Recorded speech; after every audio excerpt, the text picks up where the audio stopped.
Le ministre de l'Équipement et des Transports inspecte les tronçons routiers en cours d'exécution dans la wilaya du Guidimara et met l'accent sur la nécessité de les achever dans les délais impartis dans les cahiers des charges et selon les normes requises. La ministre de l'Environnement et du Développement durable visite certaines entreprises œuvrant dans le domaine de l'exploitation minière artisanale dans la ville de Chami, dans le cadre de la campagne de sensibilisation sur les dangers de l'utilisation des produits chimiques. Dans ce journal, vous suivrez le volet conférence axé sur la sensibilisation autour du programme de développement des villes solidaires mis en œuvre par Ta'azur qui se poursuit pour la 3e journée consécutive dans le quartier de Touchinine.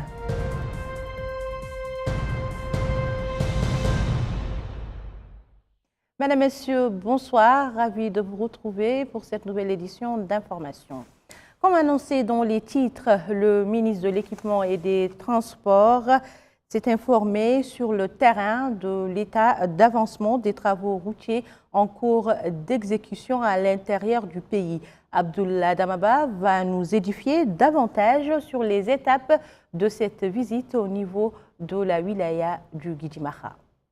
Ce déplacement au Guidimara constitue une opportunité pour le ministre de l'Équipement et des Transports d'inspecter le niveau d'avancement des projets de construction d'infrastructures routières au niveau de cette wilaya. Dans ce cadre, il s'est en premier lieu arrêté au niveau du tronçon routier reliant Selibabi à Kabo. Eliboul Elverik, ministre de l'Équipement et des Transports, a reçu des explications détaillées sur l'exécution de ce tronçon. Par la suite, il s'est rendu au niveau de cet endroit où les pierres qu'ils ont utilisées dans le cadre de ces travaux routiers sont traitées. Il a été informé des procédés suivis dans cette optique. La dernière étape a constitué le tronçon routier Selibabi-Labouli, puis Labouli-Oulienge. Il a, au cours de ces échanges avec les responsables, appelé à respecter les normes prévues dans les cahiers de charges. Le ministre de l'Équipement et des Transports a indiqué s'être informé des problèmes liés à ces travaux routiers. Il a souligné avoir constaté des retards significatifs au niveau des 4 tronçons en cours d'exécution sur place. Il a par ailleurs affirmé qu'il était prévu que le taux d'achèvement atteigne 90% dans 2 mois, notant par ailleurs les problèmes liés aux études et l'arrêt involontaire du fait de la pluviométrie. Le ministre de l'Équipement et des Transports s'est par ailleurs réuni avec les responsables de l'exécution de la route Tijia Selibabi. Il a, au cours de ces rencontres, suivi une présentation détaillée du niveau d'exécution des différents tronçons de cet axe routier. La ministre de l'Environnement et du Développement durable, Madame Mesouda Mintbaham Oul Mohamed Laqdav, a quant à elle clôturé sa tournée dans la Muqata'a de Chami, une tournée qui s'inscrit dans le cadre de la campagne de sensibilisation lancée par le ministère sur les risques de l'exploitation des produits chimiques, notamment le mercure. El Haj Abdallah Hiddin. Le centre minier communautaire à Chami a été la première étape de cette visite effectuée par la ministre de l'Environnement et du Développement durable, Mme Mesouda Mintbaham Mohamed Laqdav, d'un certain nombre d'installations minières et d'entreprises actives dans le domaine de l'extraction et de l'exploitation de l'or au niveau de la Muqata'a de Chami. Une visite qui s'inscrit dans le cadre de la campagne de sensibilisation lancée par le département sur les risques des produits chimiques utilisés dans l'exploitation minière dans le Mercure. Au cours de ces déplacements, la ministre a suivi un exposé sur un projet pilote dédié à la réduction de la pollution au mercure par l'usage d'équipements capables de récupérer le mercure lors du processus de granulation de l'or afin de réduire la pollution et de protéger la santé publique. Le centre minier communautaire Cheikh Mohamed El Mami de l'Agence nationale des minéraux de Mauritanie, situé à 25 km à l'est de Chami, a été la seconde étape de la visite. Là où la ministre a reçu des explications sur l'émission de ce centre, qui est entre autres la maîtrise des risques environnementaux afin d'éviter toute pollution. La société minière 15 a été la 3e étape de sa visite, là où il s'est informé de certaines composantes et des mesures prises pour respecter la dimension environnementale et de prévenir les risques des produits chimiques utilisés. La ministre a terminé sa visite à la Royal Gold Mining Company où elle a pris connaissance des conditions dans lesquelles se déroulent les opérations d'extraction de l'or et des mesures adoptées pour éviter les dangers des produits chimiques utilisés sur la santé humaine et l'environnement. Dans une déclaration faite à la chaîne mauritanienne, la ministre de l'Environnement et du Développement durable a indiqué que cette visite a pour but de conscientiser la population locale sur la dangerosité des matières chimiques utilisées dans l'extraction d'or, ajoutant qu'elle vise par ailleurs à sensibiliser les sociétés sur l'exploitation des ressources minières conformément aux normes environnementales. Les activités de sensibilisation dans le cadre du programme de développement des villes Ta'azour se poursuivent. Le programme de la soirée d'hier comportait des conférences sur le bénévolat, la cohésion sociale, mais aussi les facteurs de développement intégrés. Plus de précisions dans ce récit d'Abdullah Damaba. Des exposés ont été présentés au stade Mellah de la commune de Toujinine à la suite du lancement du programme Tamir de développement des villes solidaires de la délégation générale à la solidarité nationale et à la lutte contre l'exclusion Ta'azour. La première présentation est relative à l'importance du volontariat et le service civique au profit de la société. Plusieurs personnalités se sont exprimées. Ils ont tour à tour mis en avant l'importance du volontariat et de se mettre au service de la communauté. Ils ont par ailleurs déclaré que le volontariat met le citoyen au cœur du développement en tant qu'acteur clé. Les intervenants ont aussi appelé à renforcer cet élan de solidarité. Ils ont aussi précisé que la participation civique favorise la cohésion sociale, le développement communautaire et l'inclusion sociale. Le second exposé s'articule autour du rôle et de l'importance de l'éducation dans le cadre de l'élimination des inégalités. Les exposants ont ainsi cité l'instauration de l'école de la République en tant que facteur à même de favoriser une société égalitaire et de justice. Ils ont aussi déclaré que l'école doit contribuer à atténuer les inégalités. Les intervenants ont aussi mis l'accent sur la nécessité d'assainir l'espace scolaire. Le dernier thème concerne la vision futuriste de la Mauritanie à l'aide d'infrastructures modernes. Les différents exposants qui sont exprimés ont mis en avant le projet de modernisation de la capitale comme exemple permettant d'enclencher cette modernisation du pays. Le délégué général à la solidarité nationale et à la lutte contre l'exclusion, Ta'azour, a par la suite déclaré que la délégation va dépêcher au niveau de chaque quartier un voire deux agents de la délégation dont le rôle, dit-il, est de s'imprégner du quotidien des résidents afin de pouvoir connaître les problèmes existentiels auxquels ils sont confrontés. Il a enfin déclaré qu'il ne suffit plus seulement de disposer des données et rester derrière un ordinateur, d'où la nécessité de s'imprégner des problèmes au quotidien des populations.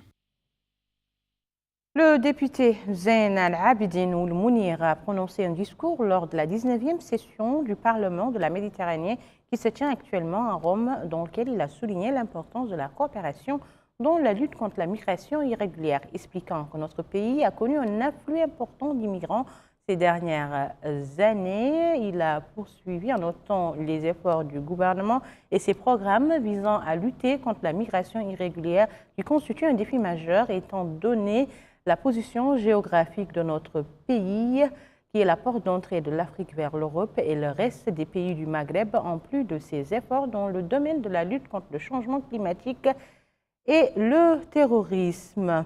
Il a ensuite réitéré l'engagement et la position ferme de notre pays en faveur de la cause palestinienne et du droit du peuple palestinien à établir son État indépendant avec Jérusalem-Est comme capitale, appelant à la levée du siège et à l'arrêt de l'agression. La suite de ce journal nous mène à l'ancienne maison des jeunes de la capitale qui a abrité le lancement de la grande campagne nationale de sensibilisation et de conscientisation sur la prévention de la drogue organisée par l'association de mobilisation sociale Nour al-Qamar.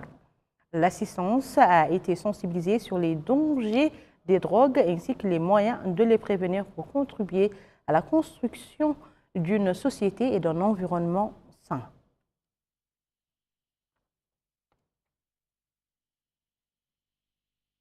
C'est un reportage d'El Haj Abdallah Hidine.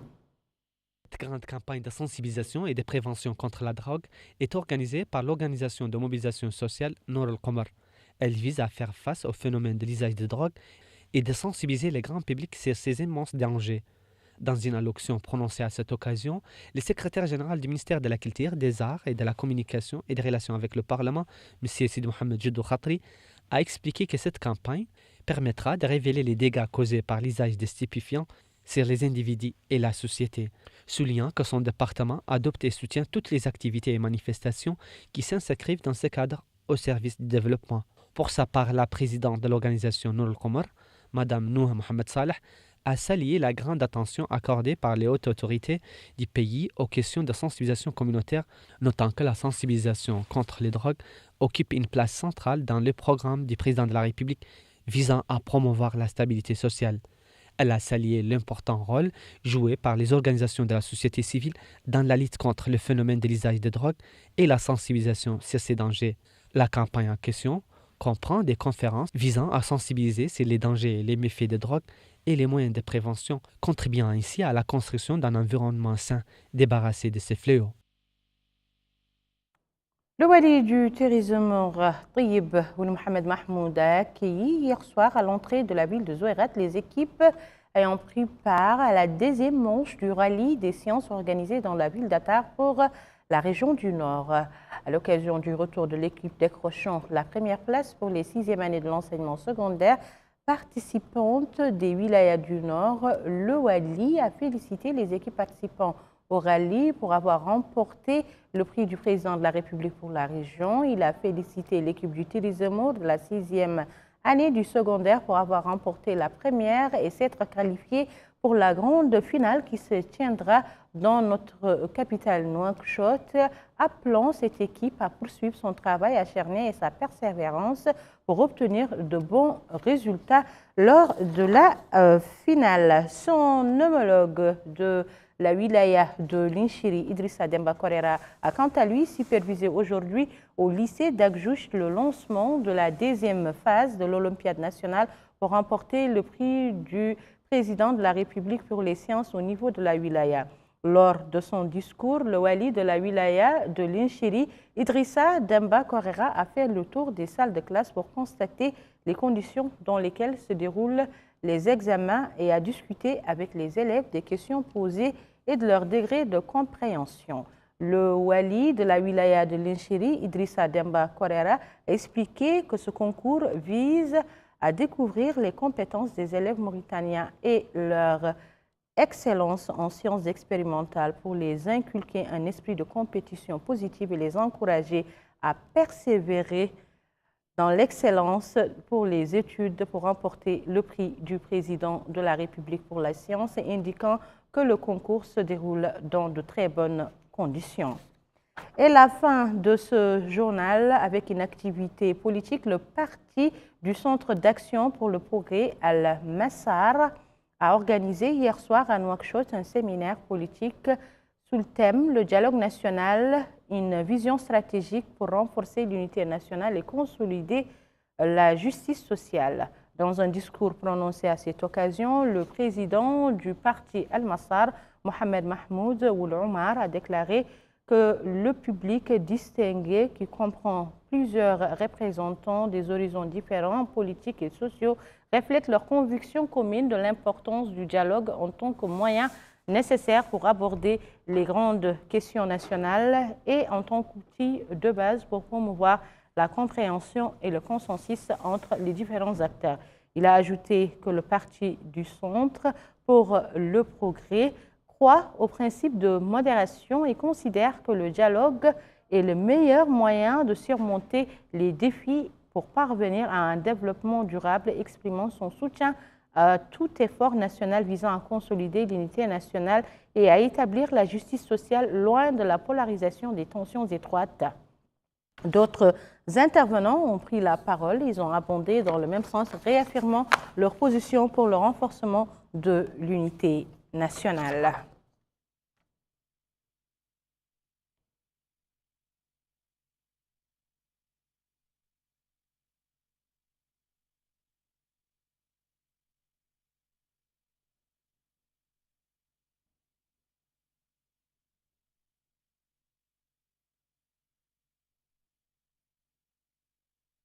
Voilà qui met fin à cette édition, le rappel des titres.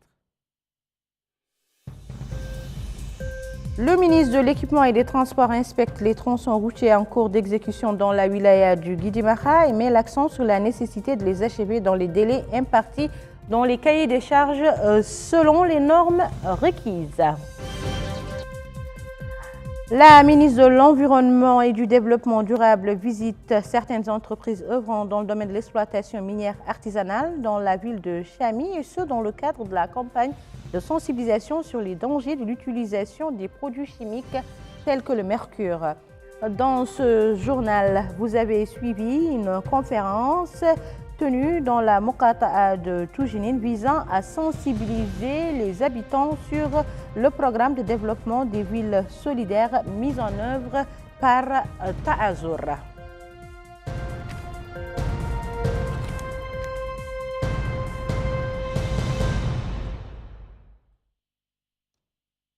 Où que vous soyez, c'était un réel plaisir pour moi de partager avec vous ces moments d'information. Le JTF revient demain soir, comme chaque soir et à la même heure, Inch'Allah.